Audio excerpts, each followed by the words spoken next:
विद्यार्थियों, आप सभी का मेरे चैनल हिंदी विद दीप्ति मेहता में हार्दिक स्वागत एवं अभिनंदन। जैसा कि हम सीबीएसई कक्षा 12th की पुस्तक आरोह का अध्ययन कर रहे थे, जिसके अंतर्गत गद्य खंड का फर्स्ट पार्ट महादेवी वर्मा का जो भक्ति ने उसका हम अध्ययन कर रहे थे, जिसका हमने एक पार्ट का अध्ययन कर लिया था।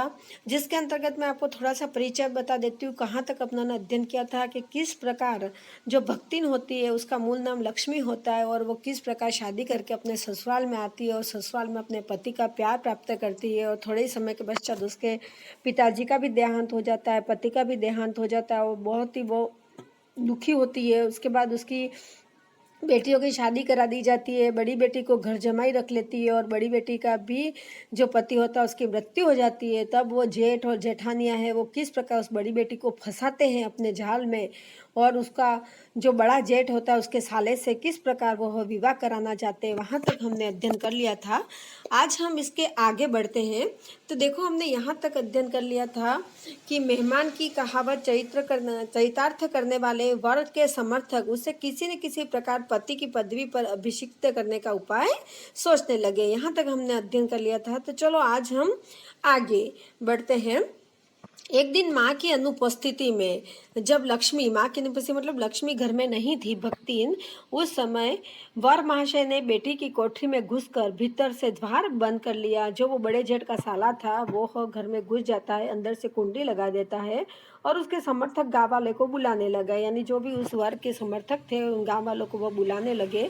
और युवती ने जब इस डकैत, यानी डकैत बदमाश लड़का था, वर्ग की समस्त कर कुंडली खोली, सारा कर कुंडली उस बेटी लक्ष्मी की बेटी ने उन सबके सामने खोली, तब पंच बेचारे समस्या में पड़ गए कि तितरबाज युवक कहता था कि वह निमंत्रण पाकर भीतर गया। यानी वो जो बदमाश लड़का था वो कह रहा था कि मेरे को तो बुलाया था इसलिए मैं अंदर गया था, और युवती उसके मुख पर अपनी 5 अंगुलियों के उभार में इस निमंत्रण के अक्षर पढ़ने का अनुरोध करती थी। यानी उसने उस अंगुलियों से उसको मारा था, तो वह बता रही थी कि अगर बुलाया होता तो मैं इसको मारती क्यों। तो वो अनुरोध कर रही थी कि मैंने ऐसा कुछ भी नहीं किया है। अंत में दूध का दूध और पानी का पानी करने के लिए पंचायत बैठी। वहाँ पुराने समय में पंचायत बिठाई जाती थी, 5 लोगों का एक समूह होता था जिसको पंचायत कहते थे। वो बैठती थी और निर्णय करती थी और सबने सिर हिलाकर इस समस्या का मूल कारण कलयुग को स्वीकार किया है। उन सबने बता दिया कि कलयुग में लड़कियां ऐसी होती है, लड़कों लड़कियों के बीच में ऐसा चलता रहता है। अपीलीन फैसला हुआ जिसमें लक्ष्मी की बेटी वो राजी नहीं थी कि चाहे उन दोनों के में एक सच्चा हो चाहे दोनों झूठ, पर जब वे एक कोठरी से निकले तब उनका पति पत्नी के रूप में रहना ही कलयुग के दोष का परिमार्जन कर सकता है। यानी वो कहते हैं कि दोनों में एक झूठा हो चाहे एक सच्चा हो, इससे हमें कोई लेना देना नहीं, पर एक कोठरी से निकले इसलिए हम वो पति पत्नी के रूप में ही रहेंगे, तभी उनके दोष समाप्त हो जाएंगे। अपमानित बालिका ने होंठ काट कर लहू निकाल लिया। होंठ काट कर लहू निकालना मतलब अत्यंत वो गुस्से में आ गई और उसने ये सबको स्वीकार करना था इसलिए, और माँ ने अग्नि भरे नेत्रों से गले पड़े जबरदस्ती के बड़े दामाद को देखा और संबंध कुछ सूख कर नहीं हुआ, क्योंकि दामाद अब निश्चित होकर तितर लाता था और बेटी विवश क्रोध में जलती रहती थी। बेचारी बेटी उसकी आदतों से परेशान थी, उसको अच्छा नहीं लगता था तो वो क्रोध में जलती रहती थी, और दामाद है वो बदमाश था। इतने यत्न से संभाले हुए गाय ढोर खेती बाड़ी जब पारिवारिक द्वेष में ऐसे झुलस गए कि लगान अदा करना भी भारी हो गया। वो बदमाश दामाद ने सारा सब स्वाहा कर दिया और अंत में ऐसी परिस्थिति आ गई कि लगान चुकाना भी भारी हो गया। सुख से रहने की कौन कहे, तब तो सुख तो कहीं चला गया। अंत में एक बार लगान न पहुंचने पर जमींदार ने भक्तिन को बुलाकर दिन भर कड़ी धूप में खड़ा रखा। जमींदार ने उसको सजा दी कि तुम लगान नहीं चुकाओगे तो दिन भर कड़ी धूप में खड़ी रहोगी। यह अपमान उसकी कर्मठता में सबसे बड़ा कलंक बन गया। उसको ऐसा कभी सहना नहीं पड़ा था। वो कर्मशील लेडी थी और उसको यह सब सहना पड़ा तो उसको बहुत ही बड़ा आघात लगा। अतः दूसरे दिन भक्तिन कमाई के विचार से शहर आ पहुंची। अब ये सब सहते सहते भक्तिन को बड़ा ही दुख दर्द हुआ और वह शहर आ गई। घुटी हुई चांद को मोटी मैली धोती से ढाके और मानो सब प्रकार की आहट सुनने के लिए कान कपड़े से बाहर निकाले हुए, यानी उसने पूरा शरीर न वो ढक लिया था, अकेले कान ही उसके बाहर थे।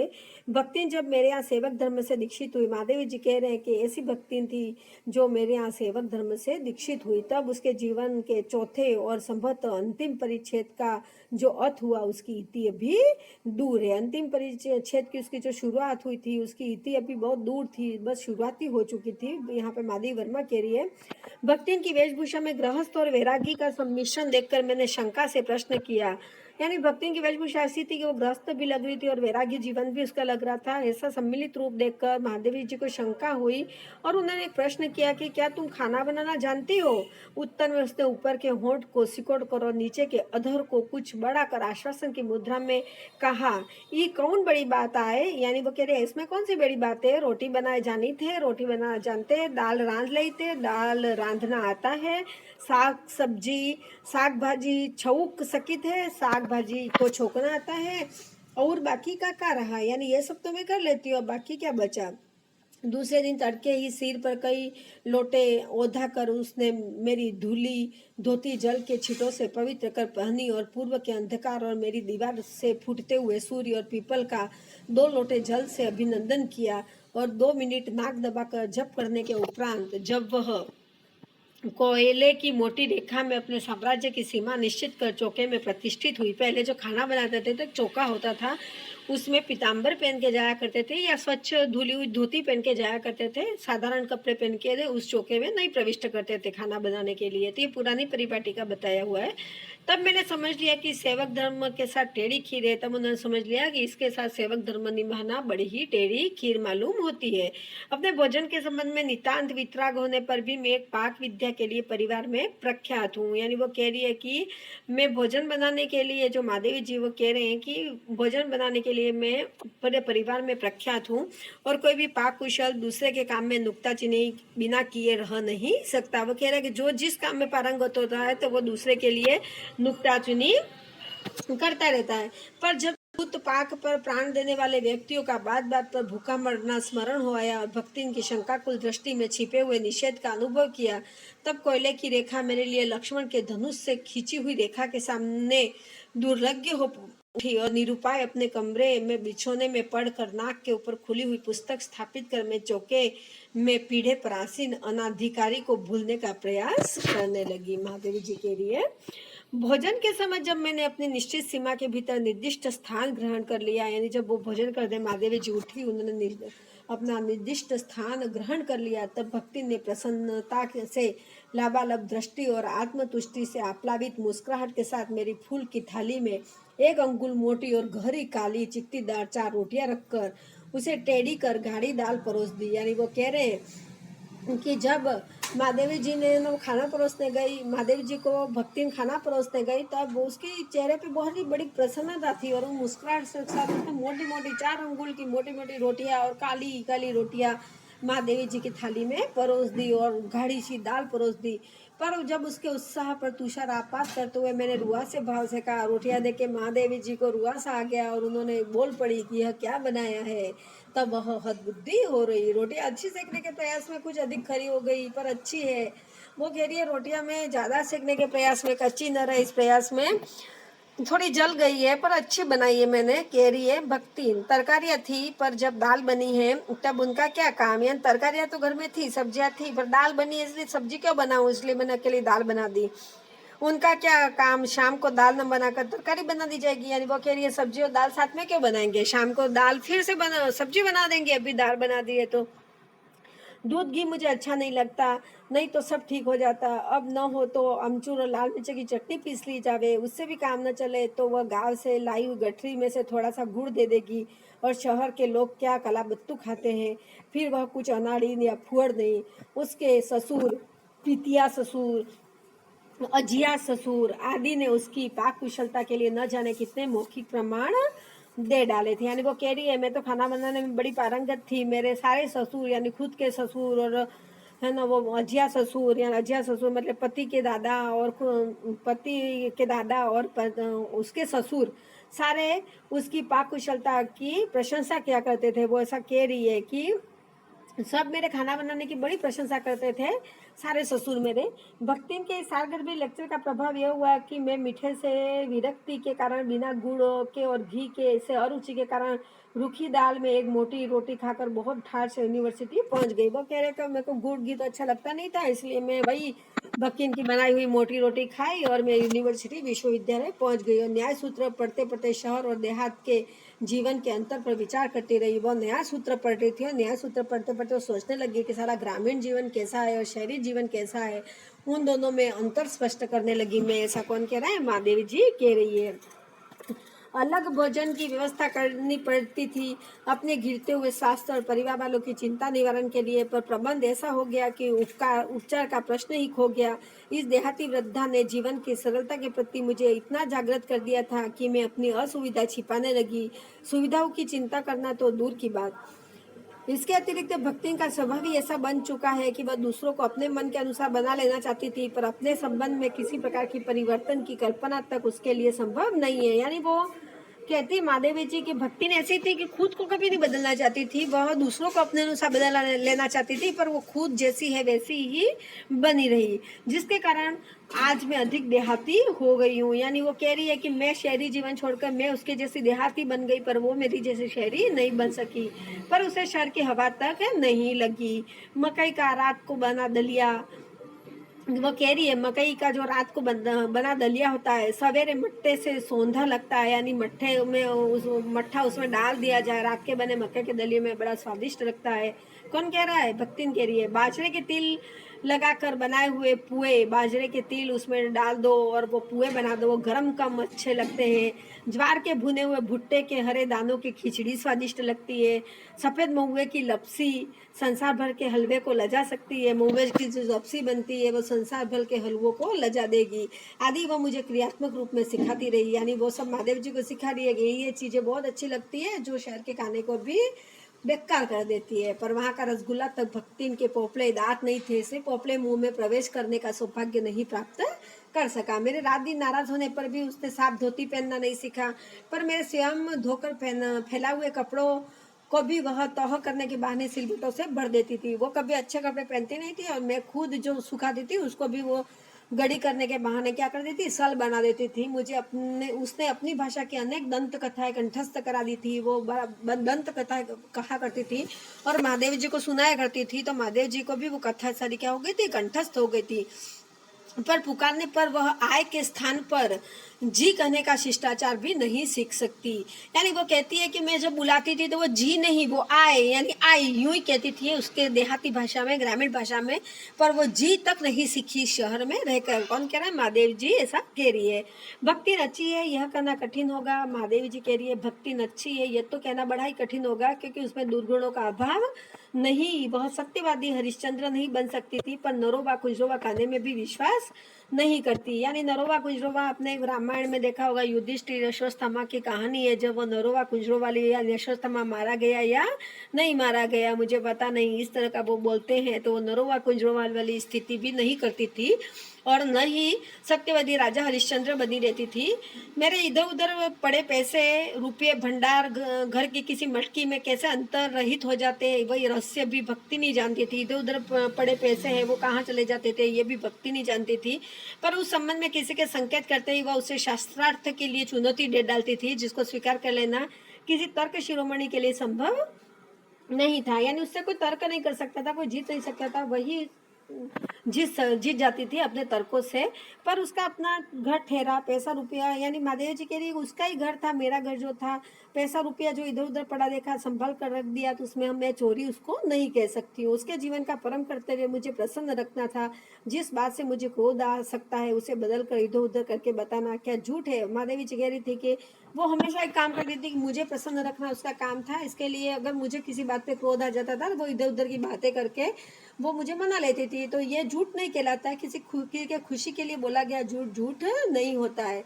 और इतनी चोरी और इतना झूठ तो धर्मराज महाराज में भी होगा। महादेव जी कह रहे इतना झूठ और इतनी वो चोरी तो धर्मराज महाराज ने भी की होगी कभी न कभी, नहीं तो वे भगवान जी को कैसे प्रसन्न रख सकते और संसार को कैसे चला सकते थे। शास्त्र का प्रश्न भी भक्तिन अपनी सुविधा के अनुसार सुलझा लेती। मुझे स्त्रियों का सिर घुटाना अच्छा नहीं लगता, तब मैंने भक्तिन को रोका।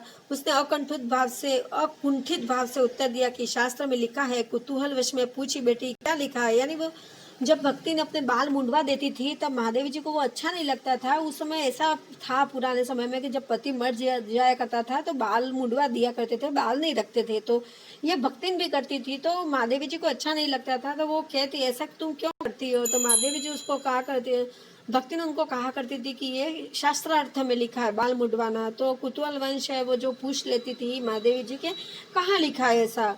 तुरंत उत्तर मिला, तीरथ गए मुंडाए सिद्ध, यानी तीरथ जाने पर मुंडाना, सिर मुंडाते ही सिद्धि प्राप्त होती है। कौन से शास्त्र का ये रहस्यमय सूत्र है, ये जान लेना मेरे लिए संभव ही नहीं। अतः मैंने हार कर मौन हो रही और भक्तिन का चूड़ा कर्म हर बृहस्पतिवार एक दरिद्र नापित के गंगा जल से धुले उस तरह जरा यथा विधि निष्पन्न होता रहा।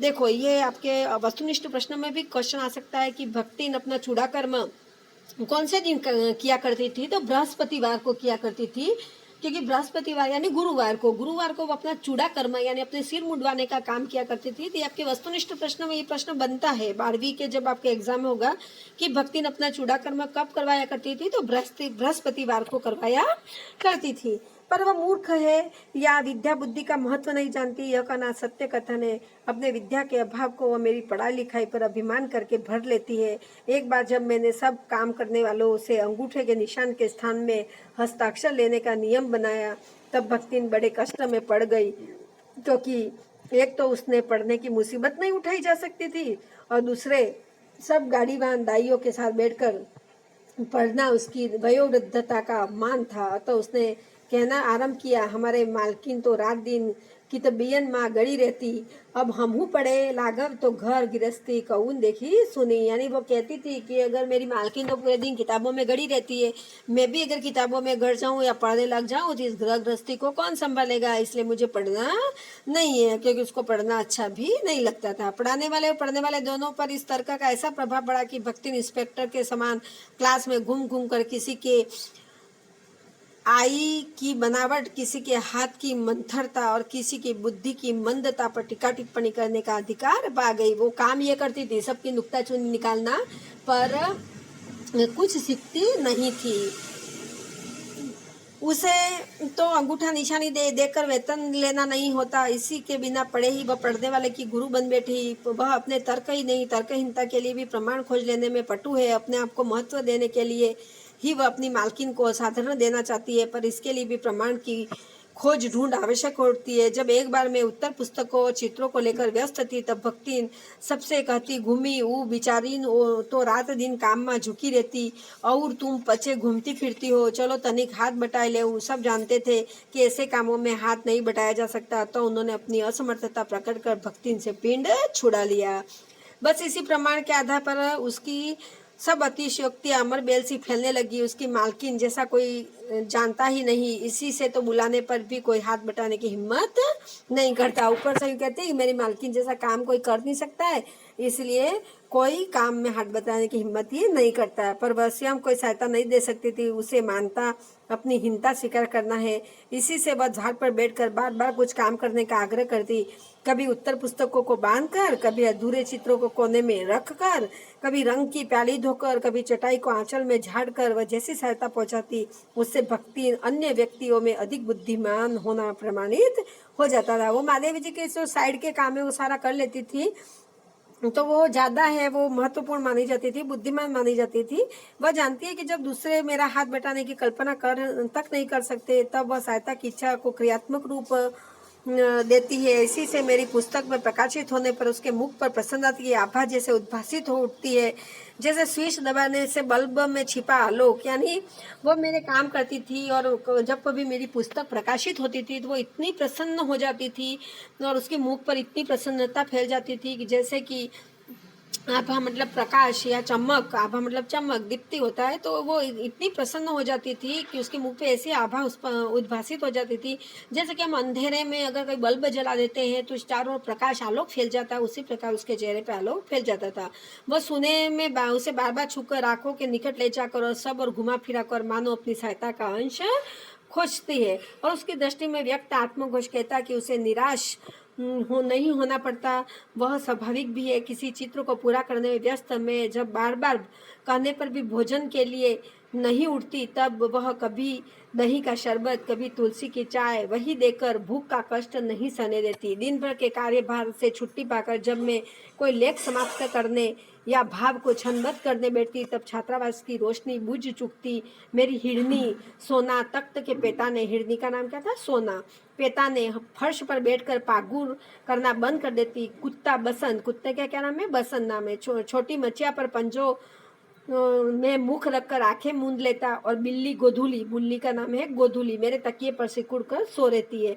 पर मुझे रात को निस्तंभता में अकेली न छोड़ने के विचार से कोने में दरी के आसन पर बैठकर बिजली की चकाचौंध से आंखें मिचमिचाती हुई भक्तिन प्रशांत भाव से जागरण करती और ऊँगती भी नहीं, क्योंकि मेरे सिर उठाते उसकी गोधूली दृष्टि मेरी आंखों का अनुसरण करने लगती। यदि मैं सिरहा रेख की ओर देखती हूँ तो वह उठकर आवश्यक पुस्तक का रंग पूछती। यदि मैं कलम रख लेती तो वह स्याही उठा लेती। यदि मैं कागज एक और सरका देती तो वह दूसरी फाइल टटोलती। बहुत रात गए, सोने पर भी मैं जल्दी ही उठती और भक्तिन को तो मुझसे भी पहले जगना पड़ता। सोना उछल कूद के लिए बाहर जाने को आकुल रहती। बसंत नित्य कर्म के लिए दरवाजा खुलवाना चाहता और गोधूली चिड़ियों की चहचहाहट में शिकार का आमंत्रण सुन लेती है। सोना क्या है, गोधूली क्या है, आपको ऊपर मैंने बताया है, देख लेना उसको। बसंत, तेरे भ्रमण की भी एकांत साथी भक्ति नहीं रही है, मेरे भ्रमण की, यानी वो कहती है मैं जब कभी घूमने जाती तो मेरे साथी के रूप में भक्ति नहीं मेरे साथ में रहती।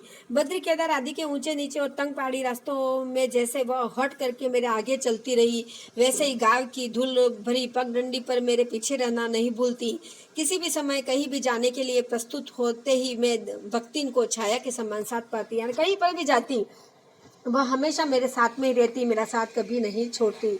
युद्ध को देश की सीमा में बढ़ते देख जब लोग आतंकित होते, तब भक्तिन बेटी दामाद उसके नाती को लेकर बुलाने आ पहुंचे, पर बहुत समझाने बुझाने पर भी वह उसके साथ नहीं जा सकी। सबको वह देख आती, रुपया भेज देती, पर उसके साथ रहने के लिए मेरा साथ छोड़ना आवश्यक है, जो संभवतः भक्ति को जीवन के अंत तक स्वीकार न होगा। महादेव जी कह रहे कि जब उसके युद्ध को देश की सीमा में बढ़ते देख लेते हैं, तब उसकी जो दामाद और बेटी होते हैं, नातिन होते हैं, वो उसको बुलाने आते हैं, बहुत समझाते बुझाते, पर फिर भी वो उनके साथ जाती नहीं है। और वो कभी भी उनके साथ उनको रुपये पैसे भेज देती थी, पर साथ में जाने के लिए राजी नहीं होती थी, क्योंकि साथ में जाने के लिए महादेवी जी का साथ चाहिए था, और वो सोचती थी कि मैं महादेवी जी का साथ कभी नहीं छोड़ूंगी। और महादेवी जी कहती है भक्तिन जीवन के अंत तक ये स्वीकार नहीं होगा भक्तिन को कि वो मेरा साथ छोड़ दे। जब गत वर्ष युद्ध के भूत में वीरता के स्थान से पलायन वृत्ति जगा दी थी, तब भक्तिन पहली बार सेवक की विनीत मुद्रा के साथ मुझसे गांव चलने का अनुरोध करने आई। वह लकड़ी रखने के मचान पर अपनी नई धोती बिछाकर मेरे कपड़े रख देगी, दीवार में किले गाड़ कर उन पर तख्ते रखकर मेरी किताबें सजा देगी, धान के पुआल का गोधरा बनाकर उस पर वह अपना कंबल बिछाकर वह मेरे सोने का प्रबंध करेगी, मेरे रंग स्याही आदि को नई हंडियों में संजो कर रख देगी और कागज को पन्नों को छीके में यथाविधि एकत्रित कर देगी। यानी वो सारा कह रही है कि आप मेरे साथ गांव चलो, मैं आपके लिए सारी ये व्यवस्था कर दूंगी, पर आप यहाँ पर मत रहो। मेरे पास वहां जाकर रहने के लिए 1 रुपया नहीं, पर मैंने भक्तिन के प्रस्ताव को अवकाश न देने के लिए कहा था। भक्तिन के प्रस्ताव को उन्होंने ठुकरा तो सकती नहीं थी, इसलिए उन्होंने कहा कि मेरे पास वहां जाने के लिए 1 भी रुपया नहीं है। पर उसके परिणाम ने मुझे विस्मित कर दिया। यानी जैसे ही मैंने यूं कहा तो उसके जो उत्तर था, मैं आश्चर्यचकित हो गई। भक्तिन के परम रहस्य का उद्घाटन करने की मुद्रा बनाकर और पोपला मुंह मेरे कान के पास लाकर होले होले बताया कि उसके 5 बीसी और 5 रुपया गड़ा रखा है, उसी से वह सब प्रबंध कर लेगी। फिर लड़ाई तो कुछ अमृति खाकर आई नहीं, जब सब ठीक हो जाएगा तब वही लौट आएंगे। भक्तिन की कंजूसी के प्राण पूंजीभूत होते होते पर्वताकार बन चुके थे, परंतु इस उदारता के डायनामाइट ने क्षण भर में उन्हें उड़ा दिया। इतने थोड़े रुपये का कोई महत्व नहीं, परंतु रुपये के प्रति भक्तिन का अनुराग इतना प्रख्यात हो चुका है कि मेरे लिए इसका परित्याग मेरे महत्व की सीमा तक पहुंचा देता है। यानी वो भक्तिन चाहती थी कि सारा प्रबंध मैं कर दूंगी, पर आप यहाँ से चलो और अपन गांव जाते हैं, जब सब कुछ अच्छा हो जाएगा तो अपन वापस लौट आएंगे, ऐसा भक्तिन बार बार कहती है। पर ऐसा करने पर भी वह वापिस वो महादेवी जी जाने के लिए तैयार नहीं होती है, और भक्तिन की सारी बातों को वो अपनी तर्क वितर्क शक्ति से ठुकरा देती है। भक्तिन और मेरे बीच सेवक स्वामी का संबंध है, यह कहना कठिन है, क्योंकि मेरा कोई स्वामी नहीं हो सकता जो इच्छा होने पर भी सेवक को अपनी सेवा से हटा सके, और ऐसा कोई सेवक भी नहीं सुना गया जो स्वामी के चले जाने का आदेश पाकर अवज्ञा से हंस दे। भक्तिन को नौकर कहना इतना ही असंगत है जितना अपने घर में बारी बारी से आने वाले अंधेरे उजाले और आंगन में फूलने वाले गुलाब और आम को सेवक मानना। यानी वो कह रही है भक्तिन को मैं अपना नौकर नहीं कह सकती थी। वे जिस प्रकार अस्तित्व रखते हैं, जिन्हें सार्थकता देने के लिए हमें सुख दुख देते हैं, उसी प्रकार भक्तिन का स्वतंत्र व्यक्तित्व अपने विकास के परिचय के लिए ही मेरे जीवन को घेरे हुए है। तो बच्चों, आपको यहाँ तक अच्छे से समझ में आ गया होगा कि किस प्रकार भक्तिन और महादेवी जी के बीच संबंध है, किस प्रकार भक्तिन है वो महादेव जी को खाना खिलाती है, उसके प्रत्येक काम में मदद करती है। जब युद्ध चलता है तो वो किस प्रकार गाँव ले जाने के लिए अनुनय विनय करती है महादेवी जी, और महादेवी जी उसको ठुकरा देते हैं। महादेवी जी कहते हैं भक्ति मेरे जीवन का एक अंग है, मैं उसको सेवक भी नहीं मान सकती और नौकर भी नहीं मान सकती। तो आज के लिए इतना ही, क्योंकि वीडियो ज़्यादा लंबा हो जाएगा। आगे का थर्ड पार्ट है, उसके साथ अपन प्रश्नोत्तर भी कर लेंगे और थर्ड पार्ट पूरा कर लेंगे और आगे पार्ट भी पूरा हो जाएगा। अगर आपको अच्छे से पार्ट समझ में आया हो तो मेरे चैनल को ज़्यादा से ज़्यादा सब्सक्राइब करें, मेरे वीडियो को लाइक करें, शेयर करें। जय हिंद, जय भारत।